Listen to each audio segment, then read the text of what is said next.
নমস্কার বন্ধু, সকল কর্মজীবন মধ্যে চলে এসেছে আজকে আরও একটি নতুন চাকরি খবর নিয়ে।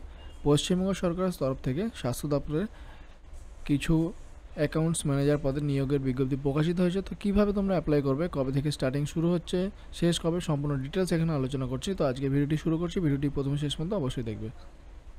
তো ফ্রেন্ডস, দেখো স্বাস্থ্য দপ্তরের তরফে রাজ্যে ব্লক অ্যাকাউন্টস ম্যানেজার পদে এখানে নিয়োগকারী সংস্থা পশ্চিমবঙ্গ রাজ্য সরকার তত্ত্বাবধানে জেলা স্বাস্থ্য পরিবার কল্যাণ সমিতির তরফ থেকে এখানে নেওয়া হচ্ছে। পদের নাম স্বাস্থ্য বিভাগে। এই নিয়োগের মধ্যে দিয়ে ব্লক অ্যাকাউন্টস ম্যানেজার পদে কর্মী নিয়োগ করা হবে। শিক্ষাগত যোগ্যতা যে কোনো স্বীকৃত ইউনিভার্সিটি থেকে সংশ্লিষ্ট ক্ষেত্রে স্নাতক পাস বা গ্র্যাজুয়েশন পাস করে থাকতে হবে। এখানে বয়স বলা হয়েছে 21 থেকে 40 বছরের মধ্যে রাখা হয়েছে বয়স। এখানে বেতন স্টার্টিংয়ে দেখো 26,000 টাকা দেওয়া হবে স্টার্টিংয়ে। তো এখানে নিয়োগ প্রক্রিয়া 100 নম্বরের এখানে নিয়োগ হবে, পরীক্ষা হবে। প্রার্থীদের নম্বর ইমেল করে মেরিট লিস্ট তৈরি করা হবে। সেক্ষেত্রে শিক্ষাগত যোগ্যতা তথা একাডেমিক মার্কসের উপর 90 নম্বর রাখা হয়েছে এবং বাকি 10 নম্বর ইন্টারভিউর উপরে। কীভাবে আবেদন করবে? অনলাইনের মাধ্যমে আবেদন জানাতে পারবে। রাজ্য স্বাস্থ্য বিভাগের অফিসিয়াল অনলাইন এখানে যে ওয়েবসাইট আছে সেখানে লিঙ্ক পেয়ে যাবে। নিজের যাবতীয় তথ্য অনলাইনের মাধ্যমে রেজিস্ট্রেশন এবং ফর্ম ফিল আপ করবে।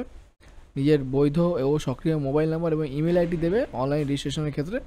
নিজের নাম, অভিভাবকের নাম, জন্ম তারিখ, বয়স, জেন্ডার, ঠিকানা, ক্যাটাগরি, শিক্ষাগত যোগ্যতা তথ্য দিয়ে অনলাইনে ফর্মটি ফিল আপ করবে। সবার সাথে যাবতীয় ডকুমেন্ট আপলোড করে সাবমিট বাটনে ক্লিক করে আবেদন কাজ সম্পন্ন করবে। এখানে আবেদন সময়সীমা দেখো আগামী 14 জানুয়ারি 2024 তারিখের আগে আবেদন জানাতে হবে।